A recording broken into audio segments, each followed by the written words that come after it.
Now on 767 News, Tourism Awareness Month activities sheds light on important historical artifacts. Numerous individuals awarded for contribution to the community of Grand Bay, and prison officer pleads not guilty to drug trafficking offences. In sports, Exodus boys emerge champions of DFA's Oil Island League.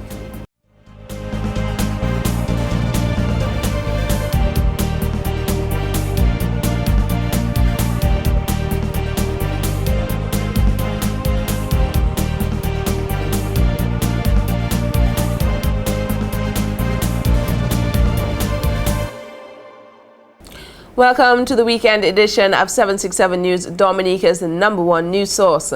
I'm Alicia George. Join me for the latest stories and developments coming up after this break. Get up to 50% off on selected items in the Quartz Red Dot Sale. With deals on furniture and electronics all across the store. You can't miss out. Just look for the Red Dots in store for great deals. It's happening this month end from Wednesday 20th to Wednesday, May 27th. 7 days of super savings with deals priced to go. Offer applies to both cash and credit purchases. And you pay nothing down and nothing for 60 days. With credit purchases 24 months and over. So hurry on down. And don't you dare miss this Quartz Red Dot Sale. Quartz, bringing value home. Thanks for joining me on tonight's edition of 767 News. First up this news time. The Geneva Heritage Park was one of 2 sites visited on Thursday as part of activities for Tourism Awareness Month. Geneva was the main estate at Grand Bay, once occupying over 1,000 acres from sea to mountaintop. Since its inception, the Geneva estate has had a turbulent history and saw attack and arson in the years of 1791, 1844 and 1974. Bonty Liverpool, administrative president of the Grand Bay Tourism and Environmental Center, GTEC, spoke to media about present-day Geneva and what the role of GTEC is in the restoration of the estate. So where we are right now, that is the result of that quote-unquote revolution. Because this was burned down. This also was burned down. And GTEC is in the process of restoring so that we can position ourselves to be able to contribute to the tourism industry in the country. So far, GTEC has restored an old fiber factory which was burnt down during the 1974 revolution, and plans are underway to create a craft market in that area.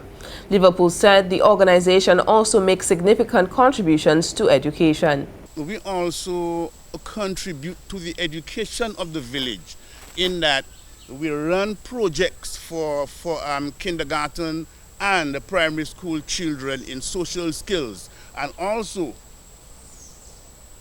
hinging that to, hooking that to their own heritage as it pertains to Grand Bay. So you have tourism, Grand Bay itself as a community, and the legacy that we have forming that Grand Bay triangle, that Grand Bay Tourism and Environmental Committee. A visit was later paid to the Grand Bay Roman Catholic Church, where the Feast of St. Isidore is celebrated each year during Pentecost. The church itself was built in 1924 when the landscape of Grand Bay was a bit different. So there's a lot of history here in this area. You will see that the church itself is built with French architecture, showing that there was a lot of French influence with the church. The church has gone through a few upgrades over the years, but from what I understand, it has remained authentic for quite a while. So you'll see different paintings and stuff and so on.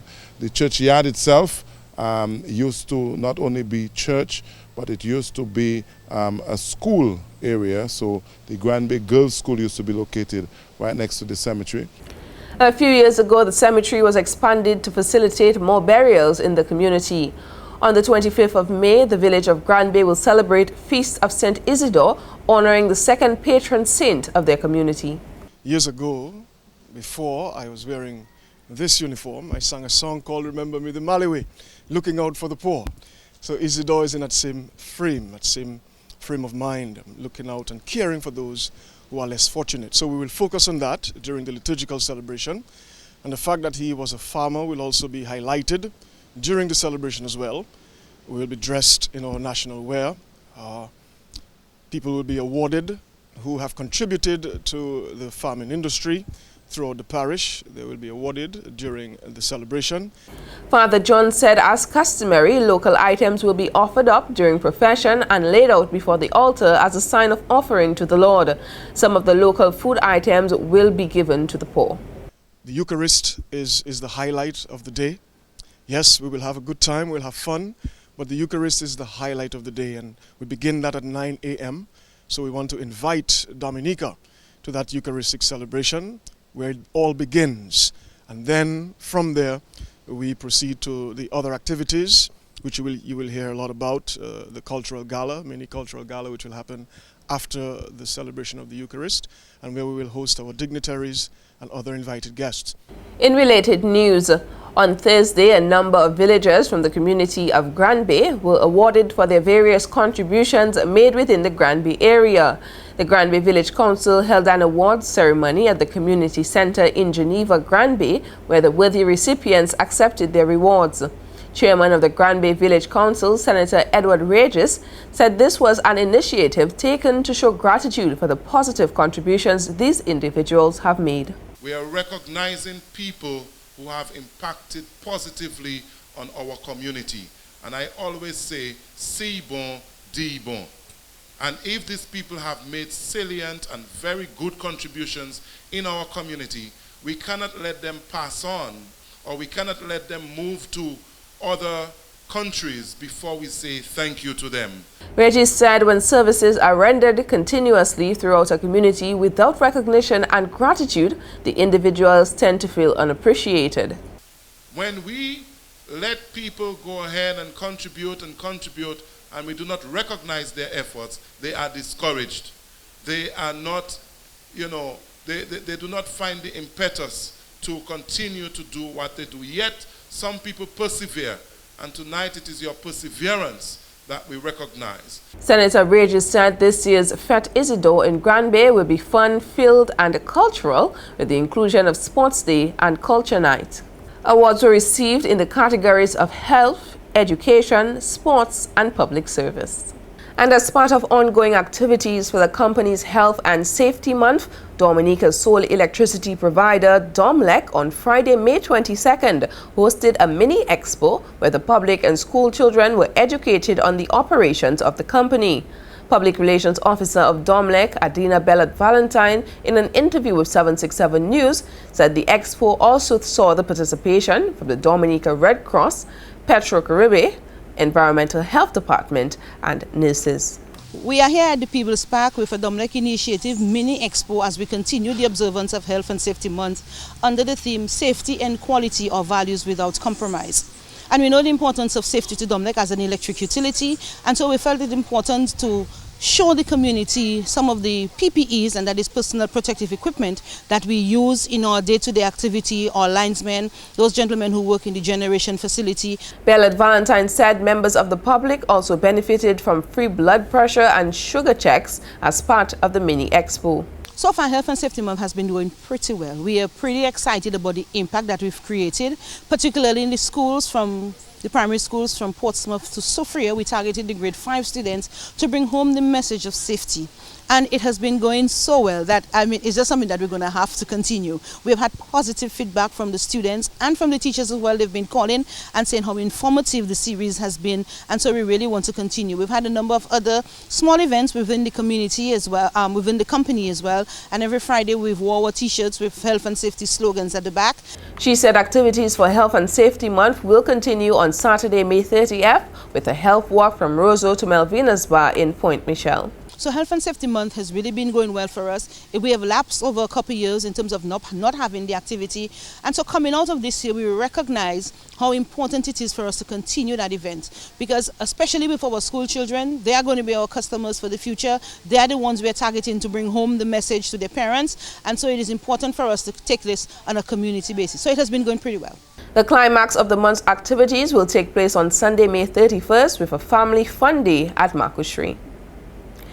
In other stories, a number of activities are on the cards in observance of Africa Day 2015. Speaking during the official media launch on Thursday, May 21st, Master of Ceremonies William McLaurin said some of the activities includes an exhibition at the Africa Village at the Portsmouth Community Tourism Facility on Friday, May 22nd, poetry night at the UWI Open Campus, and a fashion festival. On Saturday, there will be a market fair at the Indian River, again from 9 to 6. And also the promotion of health and wellness. In the evening is a talent night, and we will have artists, various artists performing at the Indian River also, including Nelly Starr and her band backed up by the Fanatic Band, and also Ultra Vibes, I think I hope I'm correct with the name, which is a reggae band that will be performed. Ultra Songs, thank you very much, Ultra Songs. We also have our own homegrown band. The Heartbeat Band will also be performing at the Indian River on Saturday night, Saturday the 23rd. On Sunday, May 24th, features all-day boat trips on the Indian River to be followed by an evening lime by the river with music provided by the Heartbeat Band. On Monday, May 25th, features an Africa Day March from Purple Turtle to the Indian River from 4 p.m. to 5 p.m. to be followed by Africa Day Solidarity Rally from 5 p.m. A local icon will be honored at that event. On Tuesday, the 26th, there will be a panel discussion, a lecture at the Wesley High School, and we hope that persons come out and support this as we learn more about our African heritage. On Wednesday, the 27th, the National Youth Council will be having a television program on Mapping 2K4 from 8:30 p.m. So we'd like everyone to glue to the TV on Wednesday and support the program. On Thursday, 28th, is an African cuisine competition. And in the evening, we are hoping that everyone will buy or rent an African movie, play it at home, go to a bar, go to a community center, and promote African movies throughout the island. Friday, May 29th has been designated as Africa Dress Day, where the public is being urged to wear African clothing, while hotels, restaurants, and business places are urged to decorate using African material and prepare African cuisine for sale. On Saturday, May 30th, from 10 a.m. to 12 noon in Roseau, will be the staging of an event titled Drums in the City. That day will also include the climax of Africa Day celebrations in Dailies, beginning with a market fair and exhibition from 6 a.m. and cultural performances from 12 noon. That day will end with an African fashion extravaganza from 8 p.m. On Sunday the 21st, we want you all to come back to Portsmouth because we're going to be having a grand football match at the Benjamin Park. So we're asking everyone to give us all the support in this program as we continue to cherish and to celebrate our African heritage. The list of activities came about due to a collaboration between the House of Nyabinghi, the National Youth Council, the Division of Agriculture, the Northern Calypso Association, and the Dailies African Liberation Committee. The public is being urged to support as many events as possible. And in other news, prison officer Davis Cuffey and a female Lisiane Gustave are currently out on bond after they each pleaded not guilty to drug trafficking offenses. They were charged with possession of cannabis and cocaine and intend to distribute the 518 grams of cannabis and 1,078 grams of cocaine. The incident occurred on May 18th in Roseau. The trial is set for June 30th, 2015. In other court stories, Kenrick Tyson, who for the second time had been found guilty of murder, will return to court on May 27th to receive his sentence. Tyson was found guilty for the offense of murdering Cecil James at Concord in May of 2009. The 9-member jury delivered the verdict on April 26 after 1 week of trial. Tyson was once serving a life sentence for the offense. However, that conviction was overturned by the Eastern Caribbean Court of Appeal in November of 2014, and a new trial was ordered. The sentencing, however, had to be postponed on Friday, May 22nd, because neither of his attorneys, Wayne Norde or Bernadette Lambert, were present at the High Court to make a plea in mitigation on his behalf. State Attorney Shoma Dalrymple, assisted by Fanilia Felix, prosecuted the matter. Up next, Domlec solicits public assistance in extinguishing bushfires and outstanding performances expected at 2015 Jazz and Creole event. More details when 767 News returns. A test of character, a test of focus, a test of will, a test of resilience, a test of courage. Dominica, it's on. West Indies versus Australia, June 3rd to 7th at Windsor Park. Tell them that it's on.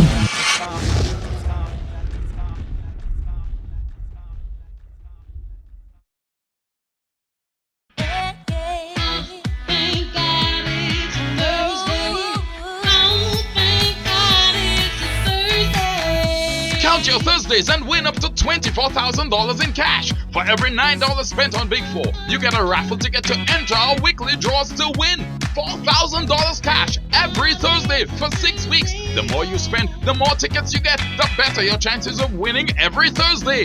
That's $24,000 in cash. So play Big 4, count your Thursdays and win up to $24,000 in cash. Only from the Dominica National Lottery.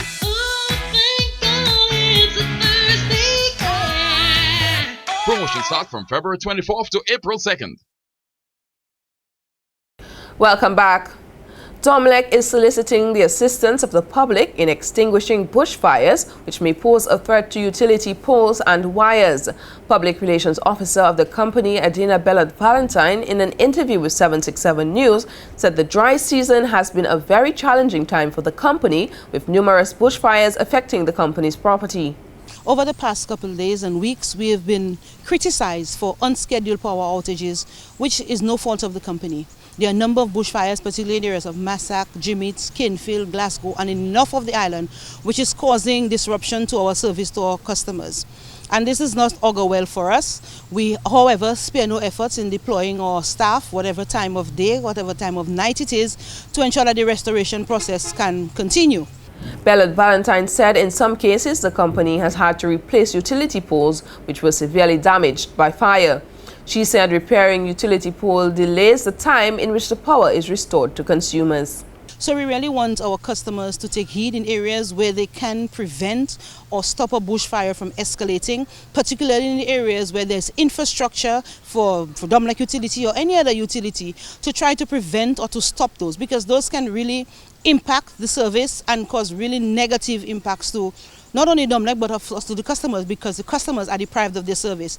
The company's public relations officer said it is vital that the public heed to the call, as it will benefit the company and consumers. We cannot say to people, you know, water your areas, because we do not want them to waste water, because we have heard in a number of other Caribbean islands where there are water shortages, and so we do not want that to get here. But there are some times when, you know, we need to be more cognizant of things that we do, because some of us drive, persons who smoke, you know, they throw a cigarette butt out the window, and those things can cause bushfires. So we really want persons to just be cognizant of that. Although an estimate in damages thus far is not available, Bellot-Valentine said the bushfire's damage to equipment is affecting the company's finances negatively. In other stories, Parliamentary Representative for the Cottage constituency, Honorable Reginald Austrie, says although the struggle for persons of African descent has been long and tiring, great progress has been made. The minister made the statement at the opening ceremony of Africa Day celebrations for 2015 on Thursday, May 21st in Portsmouth. We have seen black men and black women succeed in many different areas of the world. We have seen, which we probably didn't believe, a black man, no matter what you think of him or what he thinks of himself, at the end of the day, the President of the United States is a black man. And we have to be proud, and I don't think you can get much higher than that in the social ladder internationally. And so we have to be proud that after days and years of domination, but years of fighting and struggle, we're beginning to see a light at the end of the tunnel.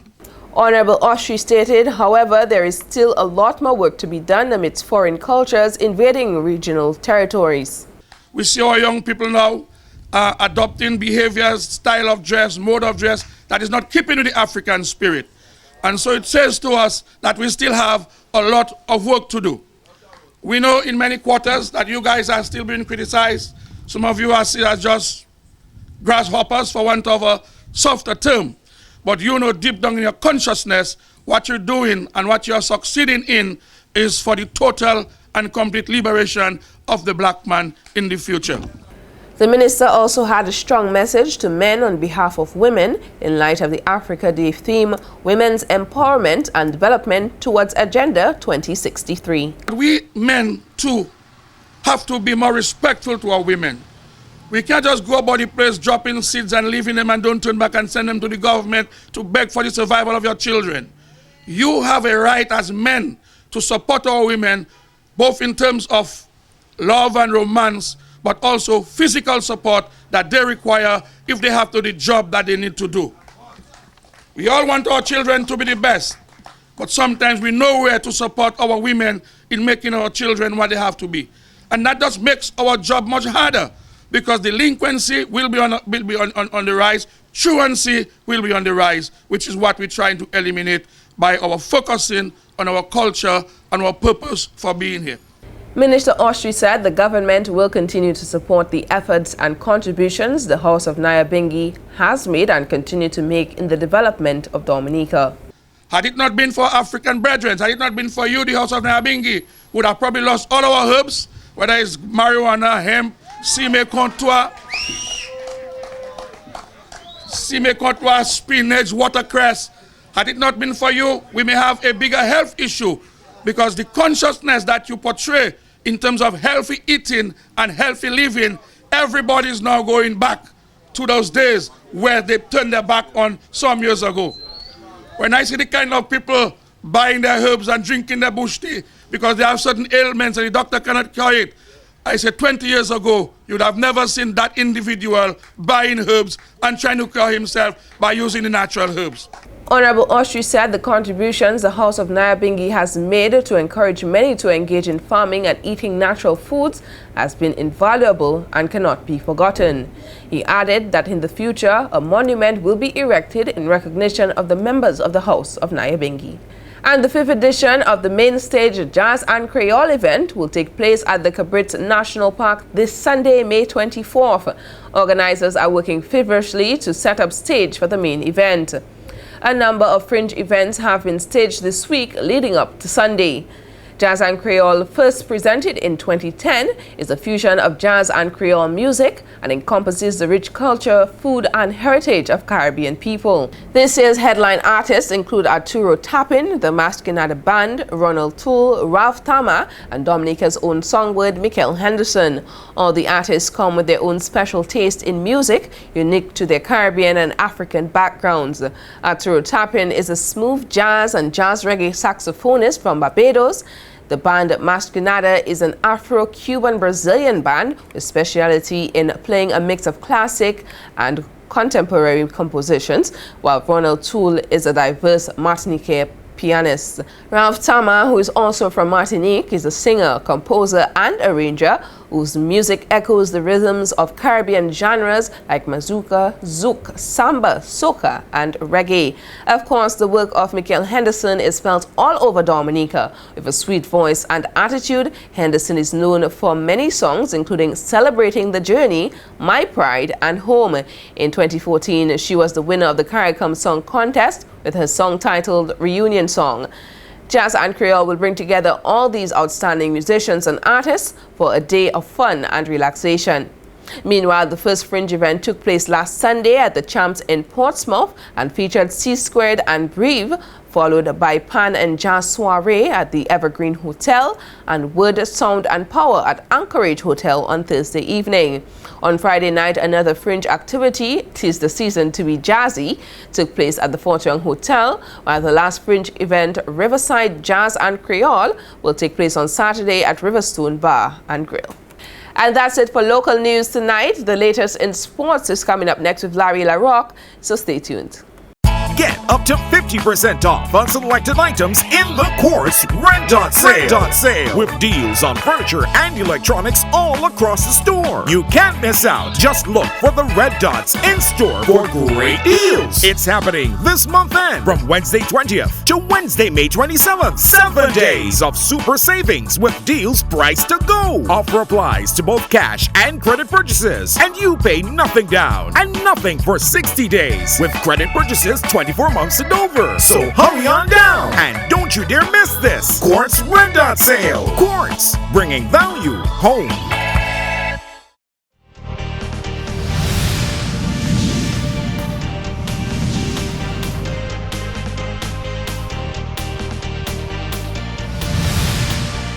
Good evening and welcome to 767 Sports. In tonight's coverage, we focus on football. Exodus boys have been crowned as the new champions of the 2015 Dominica Football Association All-Island League. In the final contested on the evening of Wednesday, May 20th at the Bathested playing field, Exodus boys walked away with the title when they defeated Wayne George Academy by 6-0 in a one-sided affair. Lamar Phillip and Ashwan Hill netted 2 goals each in the game, while their team secured a 4-0 advantage at the interval. 2 more goals came in the second half of play to complete the comprehensive win and to spark the celebration. Omar Phillip and Kevin Christmas also added their names to the score sheet as they converted 1 goal each.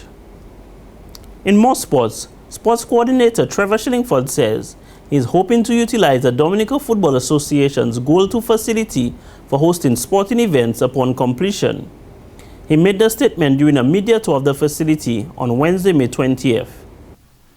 Projects such as this can take a lot out of you, from you.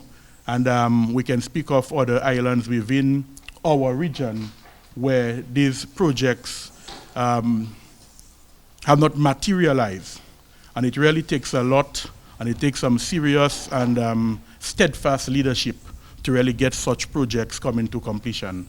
And the president of the Football Association, Mr. Glenn Etienne, and his team must be complimented for the level of leadership that they have provided and in the efforts at ensuring that the sport of football develops in Dominica. So we look forward to the opportunities where we can utilize the facility. We at the Ministry of Sports will definitely utilize the facility. I can see the prospects of having our annual secondary schools track and field meet here, and also the various football championships that we normally organize from the standpoint of the sports division. Shillingford said, upon completion, football on the island will finally have a home of its own, which can also be used to generate much-needed funds for the further development of the sport. Also, it will provide an opportunity for our footballers to have a training facility year-round, where they can get the opportunity to improve on their various football skills. In recent times, we have observed that there seem to be an upward movement in the standard of our football in Dominica. And we can speak of the recent success of our national women's football team and also the national men's football team. We made it to the second round of the FIFA World Cup qualifiers and placing second at the Windward Islands football tournament. So there seems to be an upswing in the sport of football in Dominica, and I believe this facility will further enhance the development of the sport. Shillingford said the government has played a significant role in making this facility a reality, donating the land it now sits on, in addition to stands used in the old netball stadium in Stock Farm. This project is one that's had a lot of ups and downs. At one point, the project came to a complete standstill where there were some legal issues in terms of the certain name changes that had to be made to the original contracts. And we at the Ministry of Sports, we were happy to assist the Football Association with rectifying this problem by utilizing the services of the personnel from the Ministry of Legal Affairs. The project, which is phase 2 of phase 1, is now 98% complete. And in more football, Saturday, May 23rd is CONCACAF Women's Day 2015. This day is set aside by CONCACAF, where all member countries put full emphasis on promoting women football. On Saturday, the Dominica Football Association will host a 5-on-5 small goal open invitation festival for girls between 13 to 18 years of age at the Lindo Park from 9:30 a.m. Later that day, in collaboration with the senior women assistant coach Albert Titt, there will also be a festival for the senior women at the Bafested playing field from 5 p.m. At the end of both festivals, prizes will be awarded to deserving teams and individuals. And that's it for tonight's Sportscast. Tune in again on Tuesday for more sports. That was Larry with the latest in sports. Now for a recap of tonight's headline stories. Tourism Awareness Month activities sheds light on important historical artifacts. Numerous individuals awarded for contributions to the community of Grand Bay, and prison officer pleads not guilty to drug trafficking offences. In sports, Exodus boys emerged champions of the DFA All-Island League. And that's all the time we have for now. Until next week, drop us an email at media@767news.tm, friend us on Facebook, and be sure to like our 767 News page. From all of us on the 767 News production team, I'm Alicia George, wishing you a wonderful evening, a wonderful weekend and holiday, and thanks for watching.